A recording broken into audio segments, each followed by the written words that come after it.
হাফিজুল ভাই তাহলে সুদাবে আছে আগে বিয়ে যদি করে আপনি করবেন তো? মুখ তুলে বলেন। বললেন যে বাড়িতে বলেছি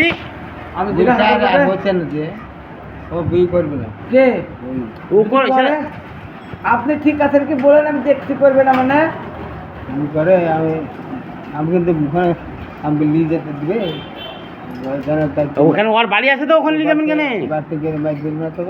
আছে তো বাড়ি আছে এখানে। স্বামীকে কেউ মারি ফেলে? আপনি যখন বিয়ে করবেন তখন তো ওর আপনি স্বামী আছে। স্বামী কিনা আপনি? আমি খোঁজ নিচ্ছি তাহলে। আমি যা দেখেছি বুঝলেন আছে ও দাদা আছে প্রতিশোধ তো বিয়ে করলে ওর বেড়াচিলি হবে। তাহলে করবেন তো? হ্যাঁ উঠছেন কেন, একটু বসছেন না বলেন। হ্যাঁ বলেন কি বলবো। আচ্ছা বিয়ে করলে করবো, করে না করবে নাকি বিয়ে করবো নাকি আর বিয়ে করে না। ও যদি করে আপনি করবেন তো? রাজি তো? হ্যাঁ হ্যাঁ বিয়ে করলে করবো। তাহলে শুধাবো। ঠিক আছে আমার